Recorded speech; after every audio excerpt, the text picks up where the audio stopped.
ជំរាបសួរពុកម៉ែបងប្អូនទាំងអស់គ្នាសូមស្វាគមន៍មកកាន់រមណីយដ្ឋានព្រៃបាសាក់នេះគឺជាវីដេអូទី1របស់ខ្ញុំហើយក្នុងវីដេអូមួយនេះដែរខ្ញុំបាទសូមនាំអារម្មណ៍ពុកម៉ែអ៊ំពូមីងទាំងអស់គ្នាមកទស្សនាកម្សាន្តនៅក្នុងរមណីយដ្ឋានមួយកន្លែងដែលមានទីតាំងស្ថិតនៅក្នុងខេត្តស្វាយរៀងនេះគឺជាទស្សនវិជ្ជាដែលខ្ញុំបាទកំពុងធ្វើដំណើរចូលក្នុងរមណីយដ្ឋានព្រៃបាសាក់ប្រសិនបើបងប្អូនចង់មកទស្សនារមណីយដ្ឋានមួយនេះគឺត្រូវជិះពីទីរួមខេត្តស្វាយរៀងមកចំនួន8គីឡូម៉ែត្រទៀតទៅមកដល់ទីតាំងមួយនេះហើយចំពោះផ្លូវជិះវិញបងប្អូនទាំងអស់គ្នាគឺថាស្រួលទេដោយសារតែផ្លូវនៅទីនេះគេចាក់បេតុងហើយចំពោះអំបងពូមីងពុកម៉ែយាយតាដែលចង់អញ្ជើញមកកំសាន្តនៅទីនេះនៅពេលដែលមកដល់ទីនេះគឺមានផ្លូវ2អញ្ចឹងចំពោះនៅរដូវវស្សាខ្ញុំសូមរីខមមិនមិនឲ្យបងប្អូនទៅផ្លូវខាងឆ្វេងទេបងប្អូនទាំងអស់គ្នាគួរតែទៅផ្លូវខាងស្ដាំវិញហើយសួរខ្ញុំថាហេតុអ្វីនោះអញ្ចឹងចាំមើលខ្លួនឯងទៅនេះគឺថាទឹកលិចផ្លូវបាត់តែម្ដងអញ្ចឹងក៏ខ្ញុំបានបត់មកជិះតាមផ្លូវខាងស្ដាំវិញហើយបងប្អូនទាំងអស់គ្នាពេលចូលមកដល់ទីនេះបើយើងងាកមកមើលខាងឆ្វេងដៃខ្ញុំហ្នឹងគឺជាផ្លូវដែលយើងអាចចូលទៅមើលប្រាសាទនៅក្នុងរមណីយដ្ឋានមួយនេះបានតែចាំបន្តិចទៀតចាំយើងទៅទស្សនាប្រាសាទនេះទាំងអស់គ្នាបងប្អូន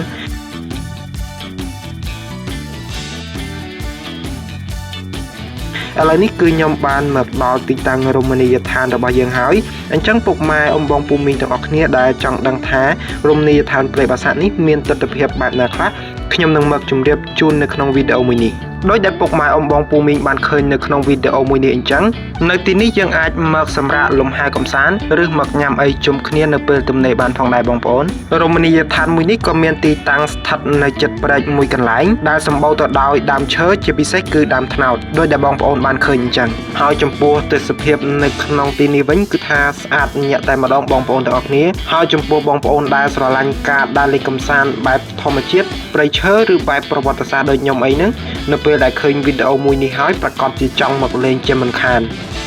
នឹងឲ្យបងប្អូនទាំងអស់គ្នាមុននឹងទៅទស្សនាប្រាសាទបាសាក់របស់យើងខ្ញុំនឹងនាំអ៊ំបងពូមីងទាំងអស់គ្នាមកមើលកន្លែងផ្សេងនៅទីនេះជាមុនសិនអូខេដើម្បីកុំឲ្យខាត់ពេលយូរតោះយើងមកដើរលេងកំសាន្តទាំងអស់គ្នា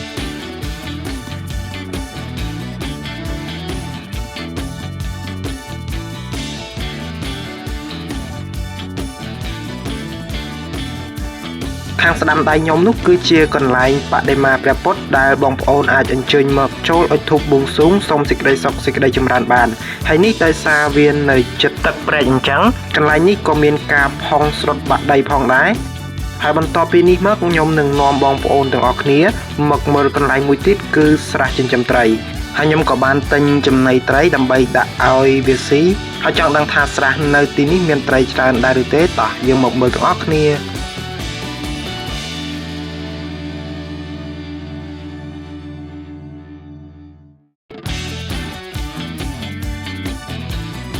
សូមសរសើរតែម្ដងបងប្អូនទាំងអស់គ្នារមណីយដ្ឋានមួយនេះនៅពេលដែលយើងមកដល់គឺសម្បូរដើមត្នោតខ្លាំងមែនទែនចំពោះអ្នកដែលចូលចិត្តដើមឈើអីហ្នឹងគឺមកទីនេះត្រូវហើយអញ្ចឹងតោះយើងមកមើលទិដ្ឋភាពត្រីនៅក្នុងស្រះនេះទាំងអស់គ្នានៅកន្លែងស្រះចិញ្ចឹមត្រីនេះក៏គេមានលក់ចំណីត្រីផងដែរមួយថនហ្នឹងគឺគេលក់ 1000 រៀលបងប្អូនទាំងអស់គ្នា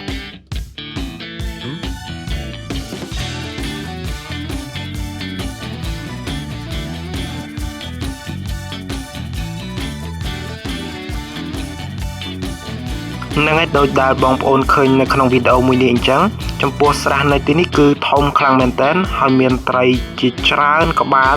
ហើយខ្ញុំមិនដឹងថាត្រីនេះគឺត្រីអីខ្លះទេបងប្អូនអាចមើលនៅក្នុងវីដេអូមួយនេះបានហើយបងប្អូនអ្នកដែលធ្លាប់មកទីនេះស្គាល់ត្រីអ្វីខ្លះសូមជួយខមមិនប្រាប់ខ្ញុំផងចំពោះត្រីនៅក្នុងស្រះនេះខ្ញុំមិនដឹងថាមានប្រមាណក្បាលទេបងប្អូនទាំងអស់គ្នាប៉ុន្តែចង់ប្រាប់ថាគឺច្រើនខ្លាំងមែនទែនបើយើងមើលនៅក្នុងវីដេអូនេះគឺអត់សូវឃើញមានច្រើនក្បាលប្រមាណទេប៉ុន្តែបើយើងមកមើលផ្ទាល់ភ្នែកវិញគឺឃើញច្រើនខ្លាំងមែនទែនមិនមែនតែមានមួយកន្លែងហ្នឹងទេគឺមានច្រើនកន្លែងណាបងប្អូនយើងបាច់ចំណីខាងណាក៏មានហើយត្រីហ្នឹងមិនដឹងគេដាក់ប្រមាណឆ្នាំហើយទេគឺធំខ្លាំងមែនទែន អូខេអញ្ចឹងបន្តិចទៀតនេះខ្ញុំនឹងនាំពុកម៉ែបងប្អូនទាំងអស់គ្នាមកមើលរូបព្រះពុទ្ធបដិមាបន្ទាប់មកយើងនឹងមកមើលប្រាសាទព្រៃបាសាក់របស់យើងអញ្ចឹងចង់ដឹងថាប្រាសាទព្រៃបាសាក់របស់យើងនៅក្នុងរមណីយដ្ឋានមួយនេះគឺមានទម្រង់បែបណាហើយនៅសេសសល់អ្វីខ្លះខ្ញុំនឹងជម្រាបជូនបន្តិចទៀតខ្ញុំបាទសូមជម្រាបបងប្អូនទាំងអស់គ្នាថានៅក្នុងខេត្តស្វាយរៀងរបស់យើងគឺមានប្រាសាទបាក់បែកដែលនៅសេសសល់តិចតួចចំនួន2គឺទី1ដែលមានប្រាសាទព្រៃបាសាក់ដែលស្ថិតនៅក្នុងស្រុកស្វាយជ្រុំនិងទី2គឺប្រាសាទជាហោដែលមានទីតាំងស្ថិតនៅក្នុងស្រុករមាសហែករមណីយដ្ឋានព្រៃបាសាក់បានស្រូបយកនៅភ្ញៀវទេសចរក្នុងខេត្តស្វាយរៀងឲ្យមកទស្សនានិងកំសាន្តសប្បាយតាមបែបប្រពៃណីខ្មែរផងការកំសាន្តសប្បាយផងនិងការសិក្សាពីវប្បធម៌អរិយធម៌ប្រវត្តិសាស្ត្រខ្មែរនៅក្នុងទឹកដីខេត្តស្វាយរៀងនេះផងអញ្ចឹងចំពោះបងប្អូនអ្នកខេត្តស្វាយរៀងដែលមិនដឹងថាគូទៅលេងនៅកន្លែងណាខ្ញុំបាទសូមរីកខមមិនឲ្យមកលេងនៅក្នុងរមណីយដ្ឋានព្រៃបាសាក់មួយនេះត្បិតថារមណីយដ្ឋានមួយនេះគឺមិនមានទំហំធំដោយរមណីយដ្ឋានផ្សេងទៀតមែនក៏ប៉ុន្តែវាបានផ្ដល់នូវភាពសប្បាយរីករាយមួយយ៉ាងដែរបងប្អូនទាំងអស់គ្នាចំពោះរមណីយដ្ឋានមួយនេះគឺមានផ្ទៃក្រឡាត្រឹមតែ84ម៉ែត្រការ៉េទេគឺតូចខ្លាំងមែនទែនបងប្អូនអូខេបន្ទាប់ពីមកមើលស្រះចិញ្ចឹមត្រីរួចខ្ញុំបាទមកធ្វើការបួងសួងចំពោះព្រះពុទ្ធបដិមាដើម្បីសូមសេចក្តីសុខសេចក្តីចម្រើនក្នុងការមកដំណើរកម្សាន្តនៅក្នុងទីនេះតាមពិតទៅបងប្អូនទាំងអស់គ្នារមណីយដ្ឋានមួយនេះគឺខ្ញុំធ្លាប់មកបានម្ដងហើយកាលពីលើកមុនចំពោះនៅកន្លែងហ្នឹងគឺមានអាចារ្យសម្រាប់ឲ្យពរពេលយើងចូលបន់តាមសទ្ធាលើកនេះគឺខ្ញុំមកហ្នឹងអត់ឃើញមានអាចារ្យទេបងប្អូនទាំងអស់គ្នាមកលើកហ្នឹងគឺឃើញមានតែអ៊ំយាយដែលពួកគាត់មកលក្ខណៈជាក្រុមហើយឃើញមានព្រះសង្ឃដឹកនាំមកមួយក្រុមផងដែរបងប្អូនទាំងអស់គ្នាហើយគ្រាន់តែខ្ញុំបានចូលទៅដល់ភ្លាមហ្នឹងគឺអ៊ំយាយហ្នឹងក៏បានពឹងខ្ញុំឲ្យថតរូបឲ្យពួកគាត់អញ្ចឹងបងប្អូនទាំងអស់គ្នាតែមិនបាច់មើលលទ្ធផលរូបថតទេបងប្អូនទាំងអស់គ្នាដោយសារខ្ញុំមិនមែនកាមេរ៉ាមែនទេចេះថតឲ្យបានទៅ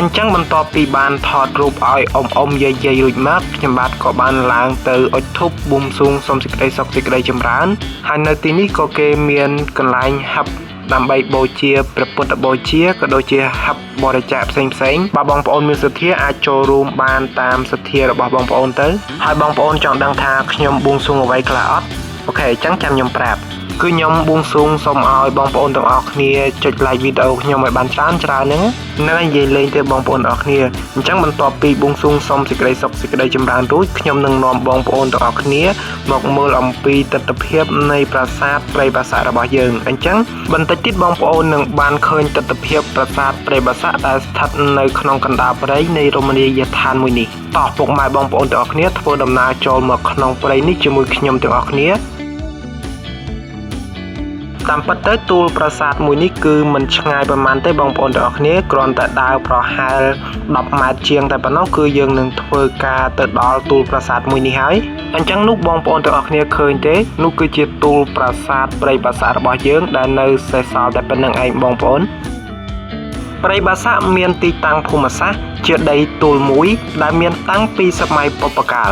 ដោយទីនោះក៏បានបន្សល់ទុកនៅប្រាសាទបុរាណមួយផងដែរដែលគេគ្រប់គ្នាតែងហៅថាប្រាសាទព្រៃបាសាក់ឬប្រាសាទបាសាក់ប៉ុន្តែអ្វីដែលគួរឲ្យសោកស្ដាយប្រាសាទបុរាណមួយនេះត្រូវបានបាក់បែកខ្ទេចខ្ទីនៅសល់តែឥដ្ឋប្រាសាទធ្លាក់រាយប៉ាយនិងគ្រោងជញ្ជាំងនៅសល់បន្តិចបន្តួចតែប៉ុណ្ណោះ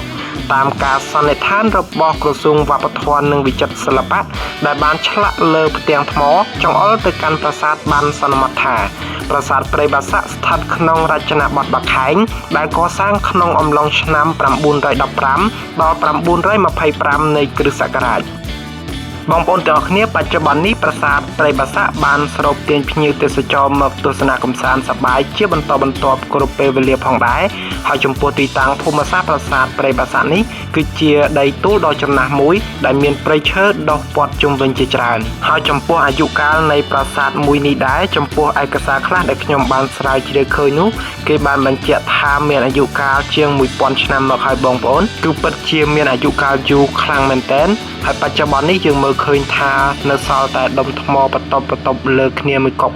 ប៉ុនកដៃហ្នឹងហើយចំពោះបងប្អូនអ្នកប្រវត្តិសាស្ត្របានដឹងអ្វីខ្លះអំពីតួប្រាសាទមួយនេះសូមជួយ comment នៅខាងក្រោមវីដេអូមួយនេះដើម្បីឲ្យខ្ញុំបានដឹងផង